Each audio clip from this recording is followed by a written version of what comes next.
са пожалени влюбените, защото те са така влюбени, че са направо отнесени. Как се казва, влюбен човек, половин човек, или Шекспир има такава реплика: на влюбения мозъка бълбука като на лудия. Ето така, те трябва да бъдат лудо влюбени.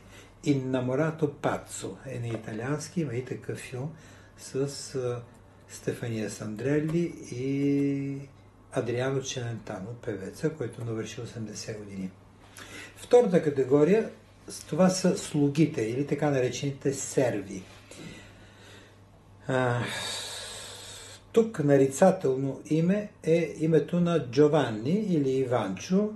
Чували сте и за руската традиция, Иванушка Глупака, Ханс и други подобни. При ние имаме много вицове за Иванчо, само че в произношението на лигавото произношение в Венеция от Джовани, Джанни, Дзанни. Така го казват на място, Дзанни или Иванчо, едва ли не.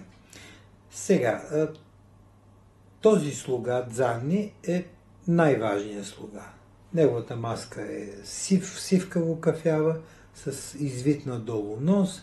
Той е изключително мързелив човек. Изобщо всички слуги са мързеливи, тъй като не обичат да работят. Но в момента, в който се задействат за нещо, особено когато има пари, храна или нещо подобно, на ниските инстинкти, те действат изключително бързо. Така че Дзанни, както така е развлечен в определени моменти и не желая да свърши определена работа, така се подпалва на определени моменти и става изключително бърз, с остри резки движения и маската му е изключително изразителна. Начинът, по който той се движи. Естествено, че облеклата на всичките тези слуги не са нещо особено. Те са копие и смешно копие на ежедневното облекло. Може да си ги представим не в ярките цветове на господарите, а в едни пастелни цветове, свързани с земята. От мръсно бяло, през кремово, жълто, и то такова жълто убито трябва да бъде. Освен това охра, земни цветове, до кафяво, черно не могат да облекат, защото черната боя е доста по-скъпа от всичко останало. Някъде, да речем, пак казахме, съмнително бяло с някакви зелени или сини, такива избелели цветове по себе си. Най-интересен е костюма на слугата, наречен Арлекино, който обаче е целият в кръпки. По-късно тези кръпки се стилизират във формата на ромбове. Ако вие погледнете по-стари гравюри, отразяващи герои и актьори от комедия dell'arte, вие ще видите как тези кръпки от началото са безформени и са в различни такива бледи цветове, контрастни на основната дреха. Но, каквото е имал като парцал, го зашил.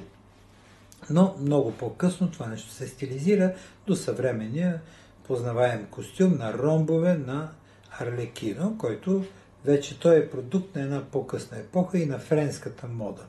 Във Франция, в така наречената комедия италиен или италианска комедия, там се създава този стилизиран костюм.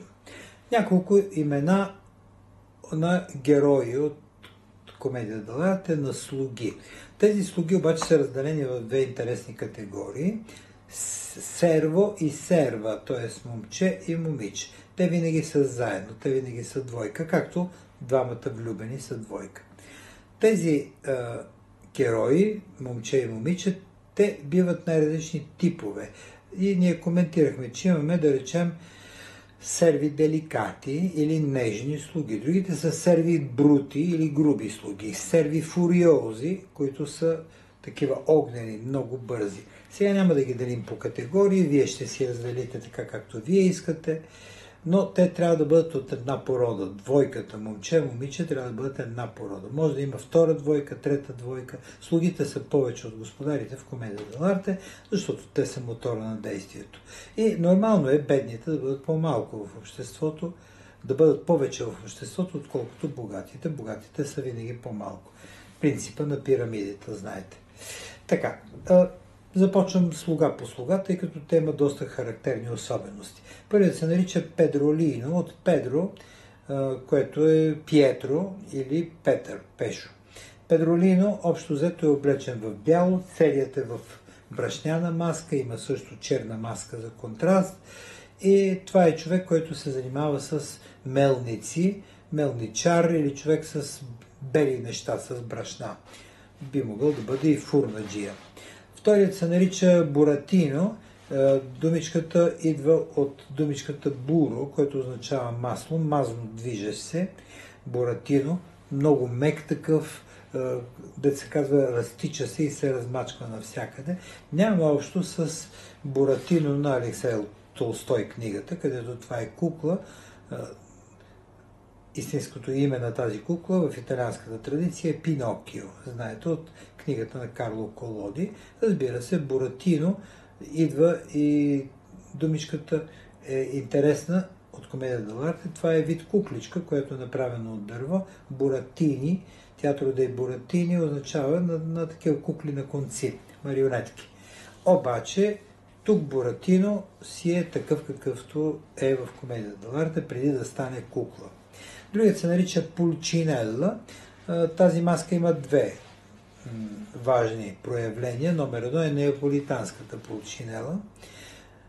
Неаполитанският Пулчинела, изключително влюбен, влюбчив, едновременно с това много остър, с такава черна гърба в нос маска, с гърбица самия той, с едни дълги ръкави.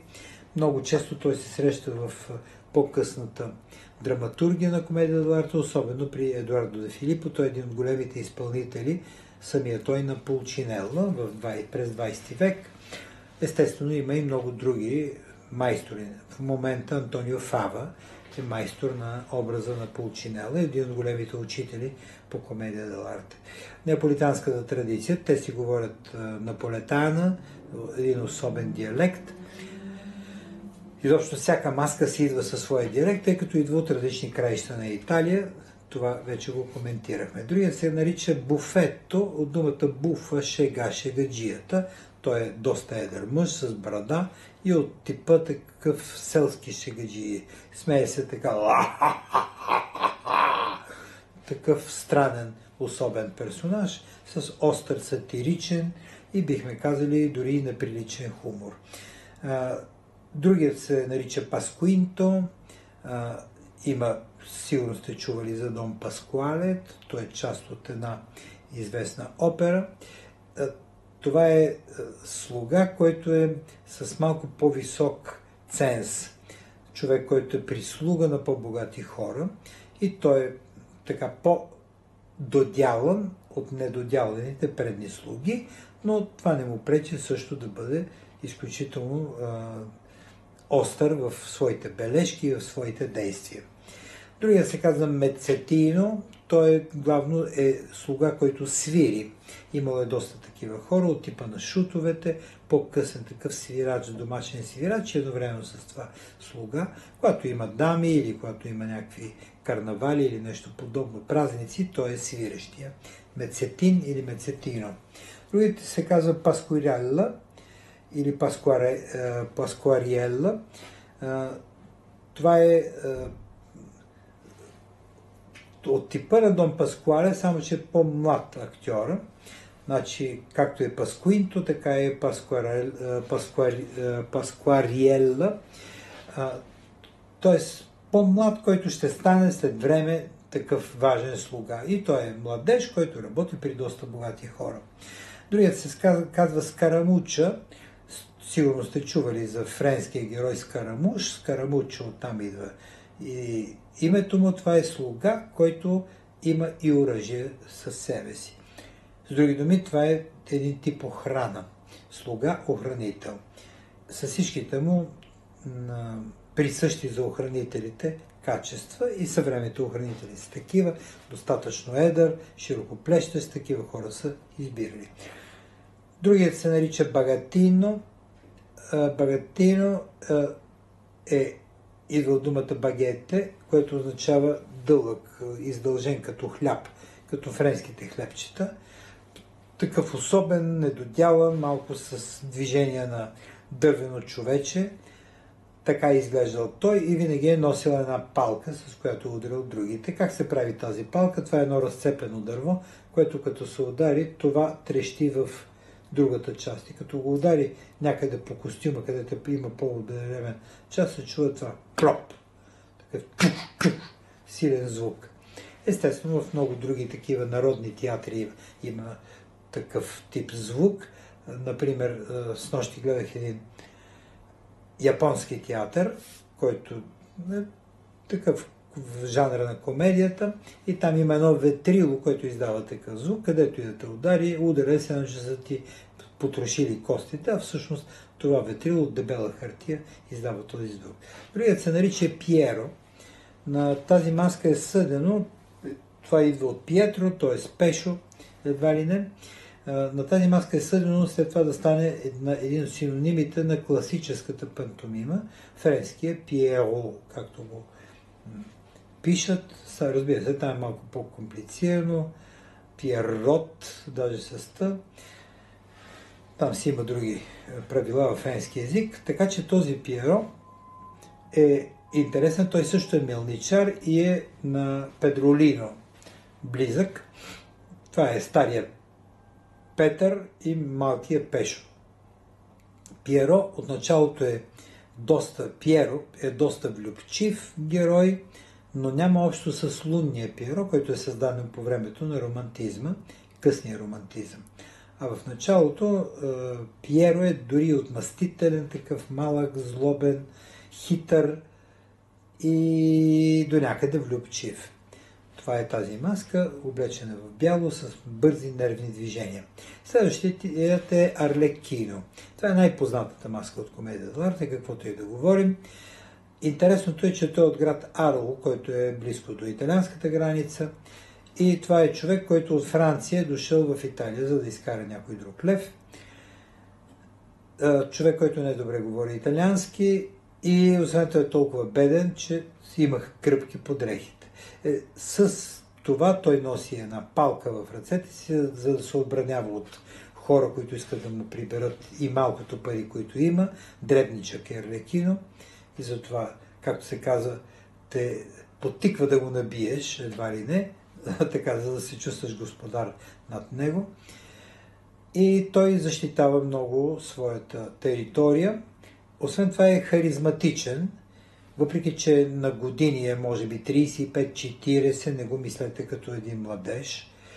99 на 100 от слугите са хора на възраст, но те са изключително опитни и хитри. И Арлекино е един от плетачите на интригата в част от сценариите на комедия д'арте. Искам само да кажа, че не във всички сценарии на комедия д'арте участват тези всички герои. Те са взети от множество сценарии на комедия д'арте. В комедия д'арте играят 7, 9, 11 или 13 маски и не повече от това. Като един от тях е Капо Комико. Тоест, те са с различни имена, но категориите са тези, които коментираме. Това е интересното на Арлекино. Освен това, тук на маската има една червена такава издадена като брадавица, които се счита, че това е рока на дявола. Дяволит слуга. Следващият се казва Кола, което означава леплю. Кола означава лепило. Така да се лепи към всички, към всеки един, ходи, подслушва, навира се. Има такива хора в живота, които на всяка манджа мелодия много говори, много барбори и така. Другият се казва Труфалдино. Чували сте думата на труфен, т.е. целият в най-различни такива цветни неща по себе си. Това е човек, който е главно ловец на птици. Или някакъв вид ловджия, един тип защитно облекло. За разлика от съвременното, което е главно зелено-сиво, тогава е било по-шарено, тъй като гората е била пълна с множество цветове, не е така монохромна, както е в момента. Тъй като ние си съдим сами горите, тогава са били реалните гори, особено по време на цъфтежа. Тогава излезат всякакъв вид животни, пеперуди, особени птици и той точно това лови, за да имат в клетките си богатите хора някакъв вид животни. Ловец на неща, които са екзотични. Другият се нарича Скапино. И следващите маски ги така прескачам малко повече, защото не са много популярни. Единствено от тях Скапино, по-късно става героя Скапен от пиесата на Молиер. Хитрините на Скапен, един от героите на Молиер. Той го въздига на такова място, просто с това е популярен. Искам да обърна внимание на един герой, който се нарича Паджо или Паш на български. Това е също човек, който пази, но главно пази някакви дами от нападения. Човек, който повече спори, отколкото да има сила. Повече вербално участва вътре. Има тук един герой Матачино, който хвърля запъртъци. С една прашка хвърля запъртъци и ги мята. Той е герой от Венецианската комедия дел'арте, но много често се ползва на друго място, където хвърля най-различни неща. Например, в хартия леко непромокаема се вкарва вода, като една водна бомба и я хвърля някъде в публиката. Нататък преминаваме към Пелиндо, Ковиелло. Това са маски, които са свирещи, с едни малки мандолинки, с странни носове, такива високи, издължени, малко като щуреца или комара от басните, които свирят на гадулки, на най-различни цигулки. Другият герой е интересен с това, че е много разпространен, в много сценарии го има. Той се казва Бригелла. Идва думата Бриго или Бригантина, което е вид кораб, моряк. Здрав, широкоплещест. От един от материалите, който ви пратих, ще видите там моя учител Карло Бозо, който е най-големия в момента майстор на комедия дел'арте. Той си е от Милано. И един от актьорите на Джорджо Стрелер. Все още е жив и здрав човека. И е професор в един голям университет в Версай, до Париж, града, който се намира. И този университет се казва Аидас, Академия Интернационале Театро Драматика, т.е. на драматичния театър, но главно на уличния театър и на зрелищния визуалния театър. Така че Бригелла е